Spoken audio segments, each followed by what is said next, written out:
मैं डॉक्टर निखिल अपने साथी पंकज जी सर के साथ आज पुनः चित्तौड़ दुर्ग पर। आज मैं खड़ा हूँ इस दुर्ग के सबसे प्राचीनतम प्रवेश द्वार सूरज पोल। मेरे पीछे जो आप देख रहे हैं ये सूरज पोल है। अब सबसे पहले जो इस दुर्ग पर चढ़ने का मार्ग बनाया वो पूर्व दिशा में ही क्यों बनाया? कहते हैं चाहे सिसोदिया वंश हो या गुहिल वंश हो, ये सूर्यवंशी थे। प्रातः काल सूर्य के दर्शन करना ये इनका मुख्य होता था। इसी वजह से इसका प्रवेश सर्वप्रथम पूर्व में बनाया।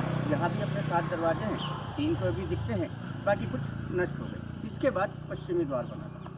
ये वही स्थान है जहाँ 1303 ईस्वी अलाउद्दीन खिलजी ने जो आक्रमण किया था, इसी दरवाजे के बाहर रावल रतन सिंह जी को गिरफ्तार किया था और पहला जौहर हुआ था। और इसी के पीछे एक मैदान और पहाड़ी में दिखाऊंगा जहाँ उसकी सेना ने अपना डेरा डाला था और यहाँ युद्ध हुआ था। उसके बाद 1568 जब अकबर ने इस दुर्ग को चारों तरफ से घेरा था, तब भी यहाँ साईनाथ चुंडा उनका इस दुर्ग पर या इस द्वार पर उनकी जिम्मेदारी थी और अकबर की सेना से लड़ते लड़ते उन्होंने यहीं अपने प्राण त्यागे थे। उनकी समाधि भी जो नीचे का द्वार है, मुख्य द्वार नीचे का, वहाँ पर उनकी समाधि बनी हुई। आइए मैं आपको दिखाता हूँ वो मैदान और वो जगह जहाँ उन्होंने डेरा डाला था और जहाँ युद्ध हुआ था और जो अंदर के 2 गेट क्षतिग्रस्त हैं।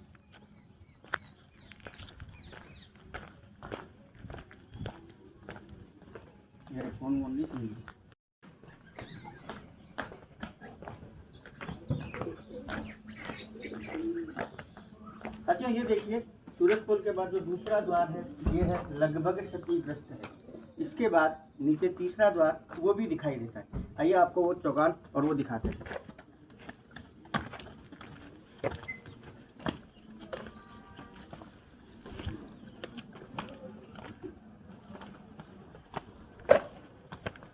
ये जो आप सामने पहाड़ी देख रहे हैं, कहते हैं कि इस पहाड़ी के चारों तरफ ही अलाउद्दीन खिलजी ने और अकबर ने अपना डेरा डाला था। और जो ये मैदान दिखाएं, ये जो मैदान है ये पूरा युद्ध क्षेत्र था। ये तलहटी के गांव थे, सूरजपोल गांव ही कहलाता है ये भी। ये पूरे द्वार हैं नीचे तक और यहीं से अलाउद्दीन खिलजी ने भी चढ़ाई करी थी और यहीं रतन सिंह को गिरफ्तार किया था। जो मैं आपको बता रहा था, अब आप ये बहुत आराम से देख सकते हैं। इस समय मैं सूरजपोल के बाद दूसरा गेट जो है उसके ऊपर खड़ा हूँ। पीछे आप देख सकते हैं ये नीचे खंडित रूप में क्षिप्त विक्षिप्त ये तीसरा दरवाज़ा होता था उस समय। चौथा नीचे है, 5वां आगे है। और ये आप बुर्ज देखें और ये पीछे का चौगान यहाँ से बहुत आराम से अच्छा दिखेगा।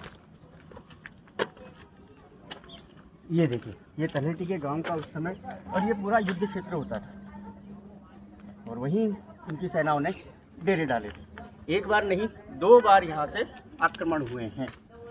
एक चीज़ और बताता हूँ, इसका जो प्रथम प्रवेश द्वार है वहाँ एक भैरव मंदिर बना हुआ है। कहा जाता है कि जैसे उस समय राजा महाराजा सुबह शाम घूमने निकलते थे अपनी प्रजा के लिए। एक बार जब वो अपने घोड़े से जा रहे थे रावल रतन सिंह जी, तो उनको एक आवाज़ सुनाई दी, मेरे होते हुए तू मेरे को बिना प्रणाम किए क्यों जा रहा है? उनको आश्चर्य हुआ तो मैं यहाँ बैठा हूँ। जब वहाँ खुदाई करवाई तो वहाँ एक भैरव जी की छोटी सी मूर्ति निकली। तब उन्होंने उसको स्थापित करके इसके प्रथम द्वार पर एक मंदिर बनवाया, भैरव मंदिर। अगली बार आपको उसकी भी बताऊंगा जानकारी। इसके बाद अपन आए हैं एक अद्भुत नाथ जी का मंदिर। ये एक शिव मंदिर है। इसका निर्माण 1394 में महाराणा रायमल जी ने करवाया था। अगर आप कभी गौमुख कुंड गए हो तो वहाँ एक सिद्धेश्वर मंदिर है। उसमें एक विशालकाय प्रतिमा है शिव भगवान की, जिसके 4 मुख हैं। उसी तरह के यहाँ 3 मुख की एक बहुत विशालकाय प्रतिमा है। और ये मंदिर एक, आप ये मानिए 10 फीट नीचे अंदर है। वहाँ एक शिवलिंग स्थापित है और सामने दीवार पर 3 मुख शिव जी की एक बहुत विशालकाय प्रतिमा है, जो 3 अलग अलग चीज़ों को ये इस तरीके से मुगलों के आक्रमणों से ये हुआ।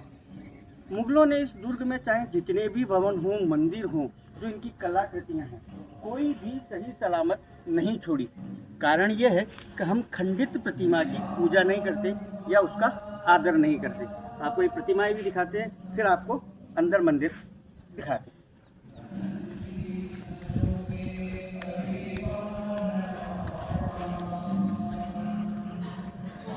ये देखिए गणपति जी है, ये भी खंडित है, ऊपर प्रतिमा है, ये सब खंडित है। कोई आपको मूर्ति ऐसी नहीं मिलेगी जो खंडित ना हो, सबको खंडित किया गया है। और जो स्थापत्य शैली है ये मेवाड़ की अपनी ही एक स्थापत्य शैली है। आइए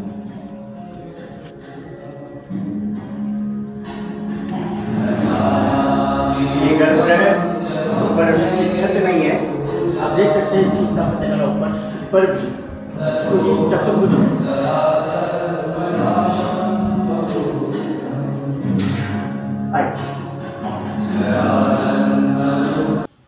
जो मैं आपको बता रहा था।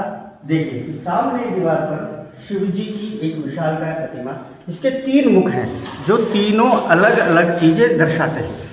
नीचे आप देख सकते हैं लगभग 7-8 फीट गहरा है ये, और नीचे शिवलिंग की स्थापना है। कितना पुराना मंदिर और क्या स्थापत्य कला है इसका आप गुंबद देखें ऊपर, बिल्कुल सही सलामत। ये चित्तौड़ की प्राचीन धरोहर है जो आज भी अपने आप को चित्तौड़ का इतिहास बताने में सक्षम है।